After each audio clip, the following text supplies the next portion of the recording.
He, with a long, low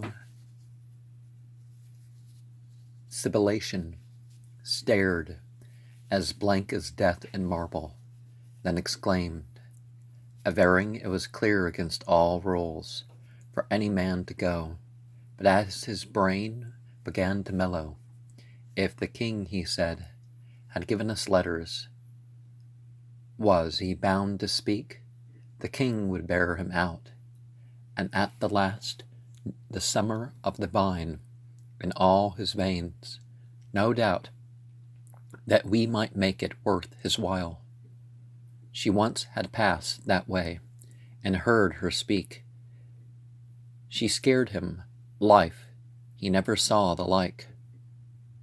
She looked as grand as doomsday, and as grave, and he reverenced his liege lady there. He always made a point to post with mares. His daughter and his housemaid were the boys. The land, he understood, for miles about was tilled by women. All the swine were sows, and all the dogs. But while he jested thus, a thought flashed through me, which I clothed in act, remembering how we three presented maid, our nymph, our goddess, at high tide, a feast, and mask, our pageant, at my father's court. We sent mine host to purchase female gear. He brought it, and himself a sight to shake. The midriff of despair, with laughter, hope, to lace us up, till each in maiden plumes we rustled. Him we gave a costly bribe.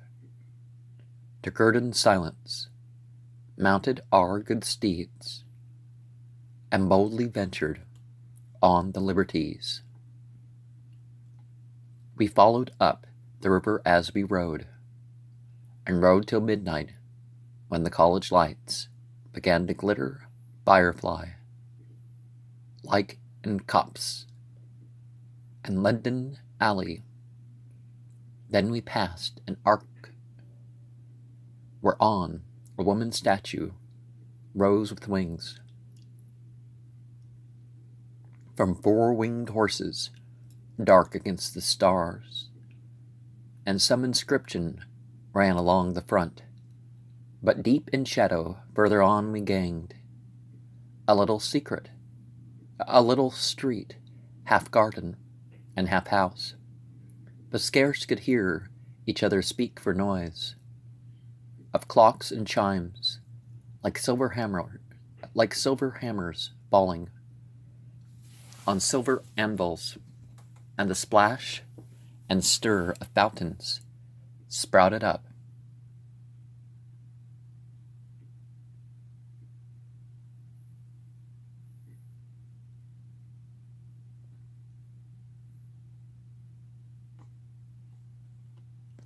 And showered down.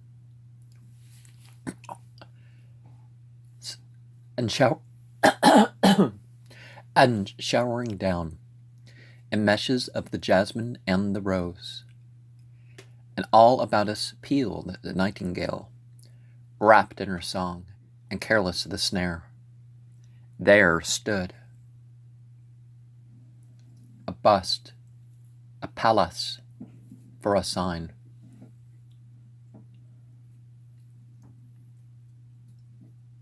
Images of not the not the astronomical, but that by 2 sphere lamps, blazoned like heaven and earth, with constellation and with continent. Above an entry, riding in, we called, a plump-armed austerless and a stable wench came running in at the call and helped us down. Then stepped a buxom hostess forth and sailed, full blown, before us.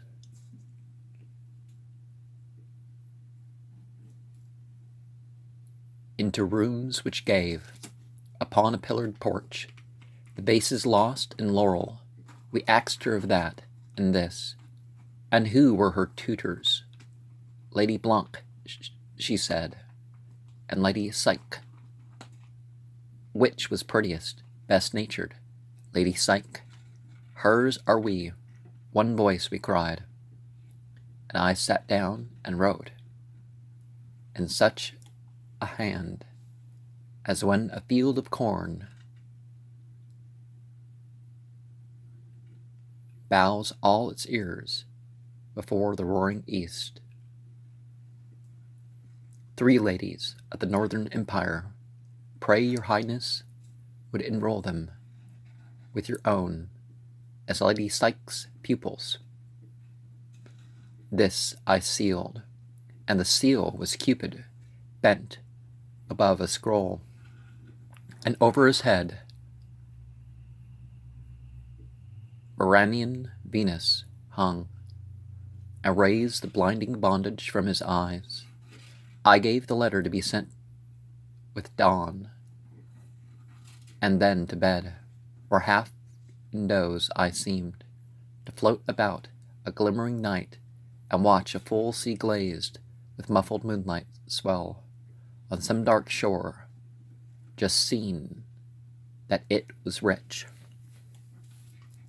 The Bible uses a lot of astrological language too, but it's more, it's less obvious. And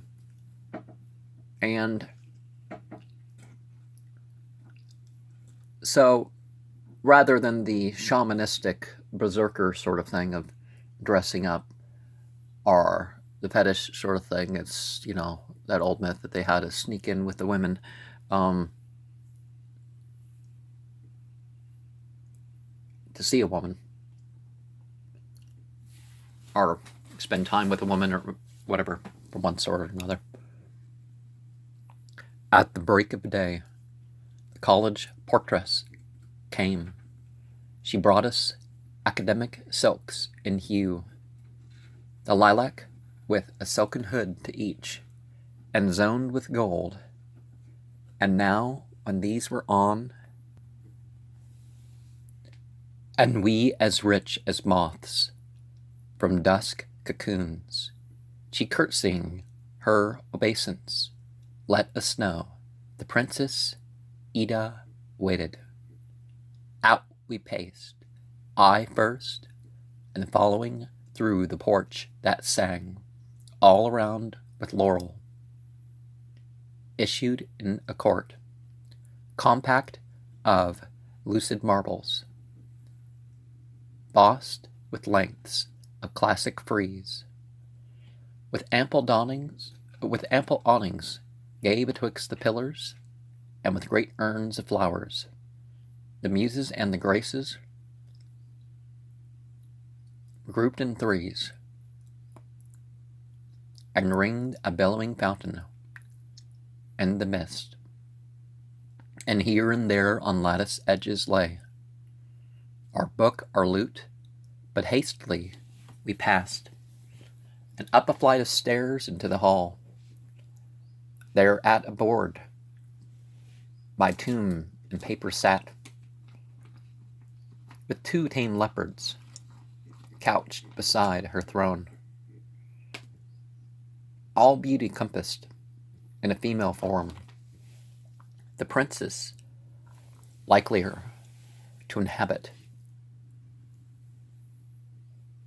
of some clear planet close upon the sun than our man's earth. Such eyes were in her head, and so much grace and power breathing down from over her arched brows with every turn, lived through her to the tips of her long hands, and to her feet she rose her height and said,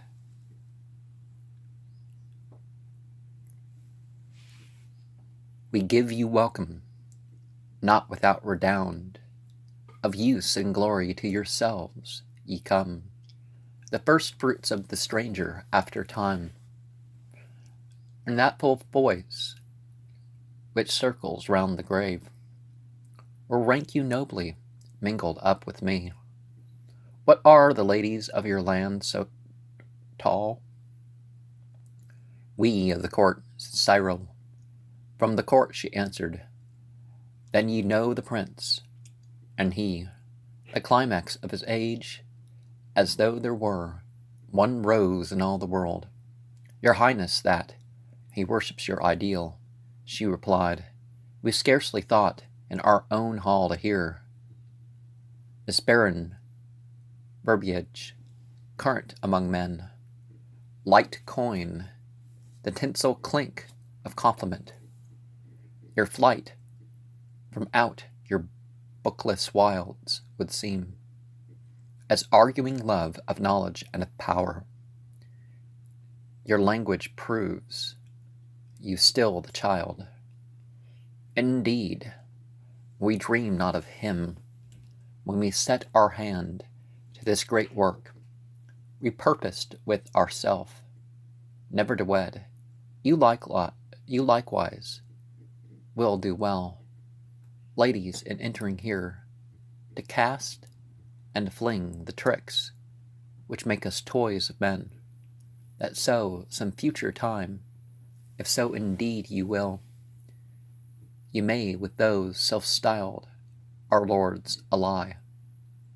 Your fortunes, justlier balanced, scale with scale. At those high words, we conscious of ourselves, perused the matting. Then an officer rose up and read the statutes, such as these. Not for 3 years to correspond with home, not for 3 years to cross the liberties, not for 3 years to speak with any men, and many more, which hastily subscribed. We entered on the boards, and now she cried, Ye are green wood, see, ye warp not. Look our hall, our statues, not of those that men desire. Sleek odalisks are oracles of mode, nor stunted squaws of west or east, but she that taught the Sabine how to rule, and she the foundress of the Babylonian wall. The Carian Artemisia, strong in war. The Rhodope that built the pyramid. Clelia, Cornelia, with the Palmyran that fought Arlian, and the Roman brows of Agrippina dwell with these, and lose convention, since to look on noble forms makes noble through the sensuous organism, that which is higher. O lift your natures up, embrace our aims, work out your freedom, girls. Knowledge is now no more a fountain sealed. Drink deep until the habits of the slave, the sins of emptiness, gossip and spite, and slander die. Better not be at all than not be noble. Leave us, you may go. Today the Lady Psyche will harangue the fresh arrivals of the week before, for they press in from all the provinces and fill the hive.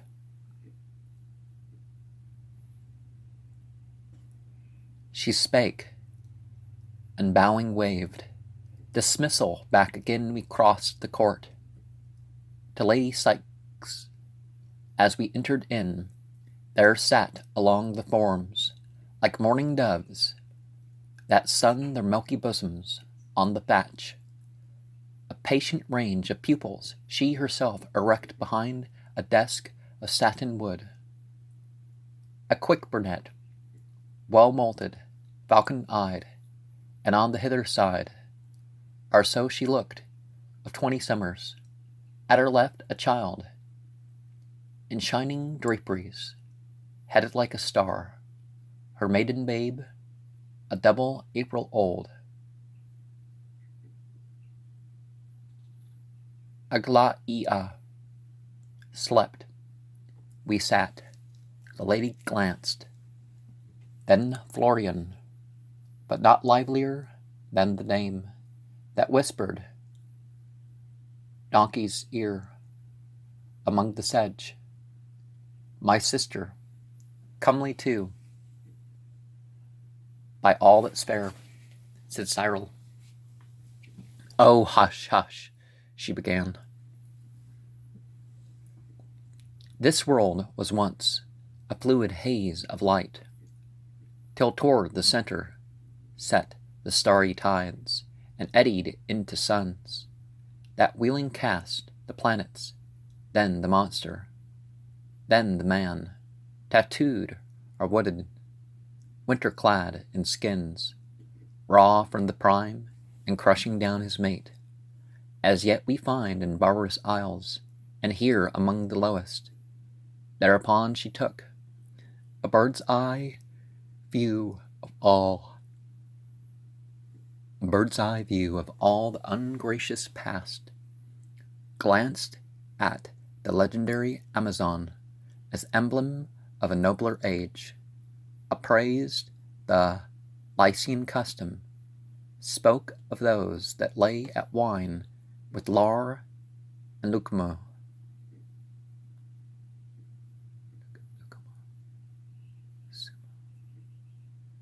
ran down the Persian, Grecian, Roman lines of empire and the woman's state in each. How far from just to warming with her theme. She fumed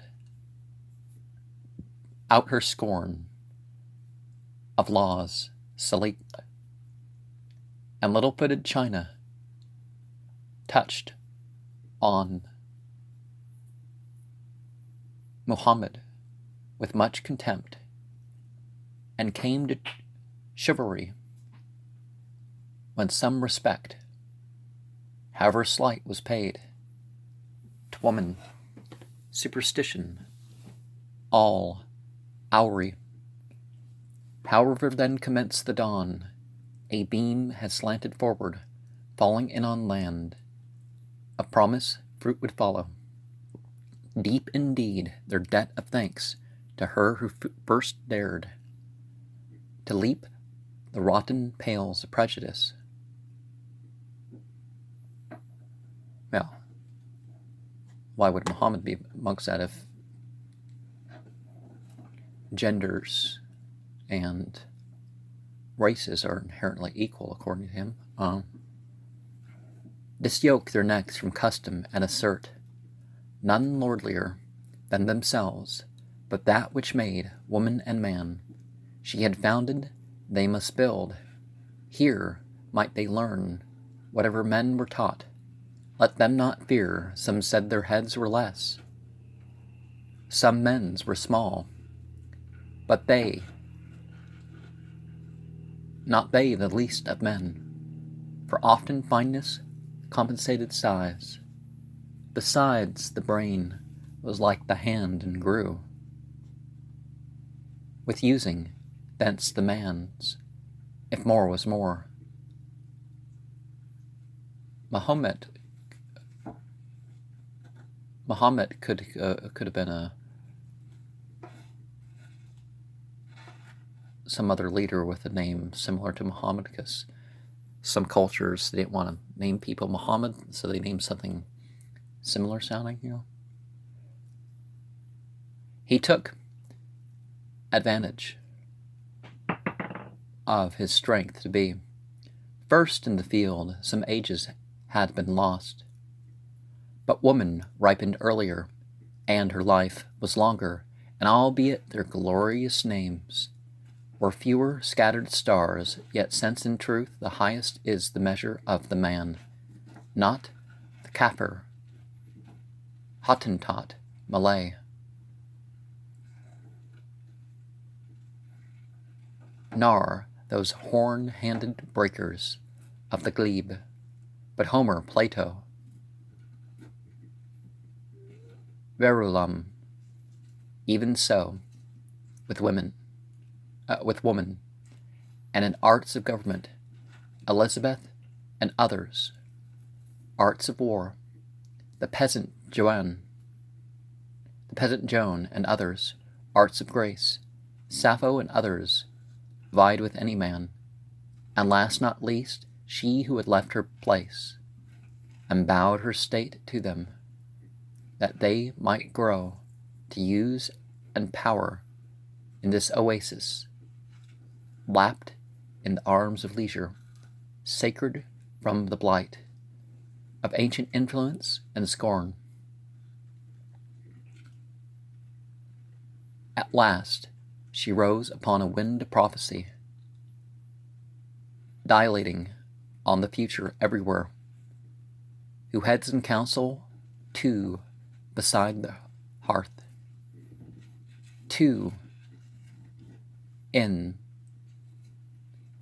the tangled business of the world, two in the liberal offices of life, two plummets drop for one to sound the abyss of science and the secrets of the mind, musician, painter, sculptor, critic, more. And everywhere the broad and bounteous earth should bear a double growth of those rare souls, poets, whose thoughts enrich the blood of the world. Very often, spirituality and everything else really is couched in a language of, well, I mean, you know, the different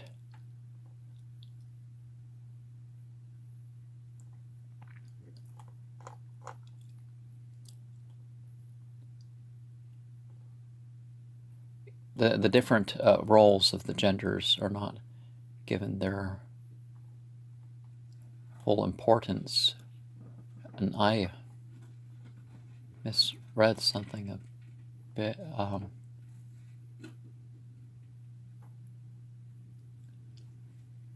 was a different world where I was supposed to start. So, she ended here and beckoned us. The rest parted, and glowing full-faced welcome, she began to address us, and was moving on in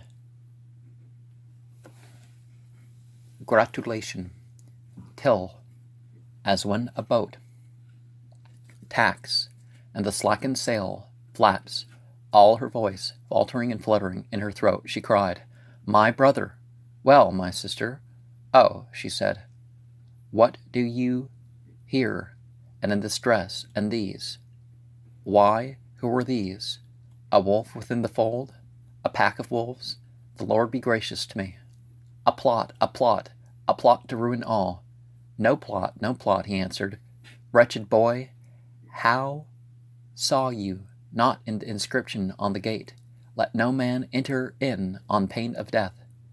And if I had," he answered, "who could think the softer atoms of your academy, O sister, sirens though they be, were such as chanted on the blanching bones of men? But you will find it otherwise," she said. "You jest, ill jesting with edge tools. My vow binds me to speak, and oh, that iron will, that axe-like edge, unturnable, our head, the princess.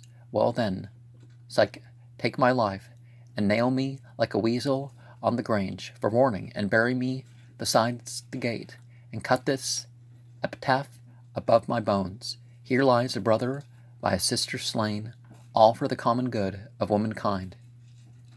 "Let me die too," said Cyril, having seen and heard the lady Psyche. I struck in. albeit so masked, madame, I love the truth. Receive it, and in me behold the prince, your countryman, affianced years ago to the Lady Ida. Here, for here she was, and thus what other way was left? I came. O sir, O prince, I have no country, none, if any, this, but none, whatever I was, disrooted, what I am is grafted here. Affianced, sir, love whispers, may not breathe within this vestal limit, and how should I, who am not mine, say live? The thunderbolt hangs silent, but prepare, I speak, it falls. Yet pause, I said, for that inscription there, I think no more of deadly lurks therein, than in a clapping in a garth, to scare the fowl from fruit. If more there be, if more, and acted on what follows war, your own work marred, for this is your academy, which, ever side by victor, in the halloo will topple to the trumpet down, and pass with all fair theories, only made to gild a stormless summer. Let the princess judge of that, she said. Farewell, sir, and to you. I shudder at the sequel, but I go. Are you that Lady Psyche? I rejoined, the fifth in line from that old Florian. Yet hangs his portrait in my father's hall, the gaunt old baron, with his beetle brow, sun-shaded in the heat of dusty fights. As he bestrode my grandsire when he fell, and all else fled, we point to it, and we say the loyal warmth of Florian is not cold, but branches current, yet in kindred veins. Are you that Psyche? Florian added, she with whom I sang about in morning hills, flung ball, flew kite, and raced the purple fly, and snared the squirrel of the glen. Are you that Psyche, wont to bind my throbbing brow, to smooth my pillow, mix the foaming draught of fever, tell me pleasant tales, and read my sickness down to happy dreams? Are you that brother-sister Psyche, both in one? You were that Psyche, but what are you now? You are that Psyche, said Cyril, for whom I would be that forever, which I seem. Woman, if I might sit beside your feet, and glean your scattered sapience. Then, once more, are you that Lady Psyche I began, that on her bridal morn, before she passed from all her old companions, when the kind kissed her pale cheek, declared that ancient ties would still be dear beyond the southern hills, that were there any of our people there, in want or peril, there was one to hear and help them. Look, for such are these and I. Are you that Psyche? Florian asked, to whom in gentler days your arrow-wounded fawn came flying while you sat beside the well? The creature laid his muzzle on your lap and sobbed, and you sobbed with it, and the blood was sprinkled on your kirtle, and you wept. That was fawn's blood, not brother's, yet you wept. Oh, by the bright head of my little niece. You were that Psyche. And what are you now? You are that Psyche, Cyril said again, the mother of the sweetest little maid that ever crowned for kisses out upon it. She answered, peace. And why should I not play the Spartan mother with emotion be? The Lucius Junius Brutus of my kind, him you call great for the common weal, the fading politics of mortal Rome, as I might slay this child, if good need were, slew both his sons, and I shall I, on whom the secular emancipation turns, of half this world, be swerved from right to save a prince, a brother, a little will I yield, best so perchance for us and well for you. O hard when love and duty clash, I fear my conscience will not count me fleckless. Yet hear my conditions. Promise, as you came to slip away, today, tomorrow, soon, it shall be said, these women were too barbarous, would not learn, they fled, who might have shamed us, promise all. It's important that the roles for society include something for everybody, right? And that natural differences aren't seen as, per se, inferiorities of one sex over the other, or one race over the other, or that sort of thing. I mean, inherent things.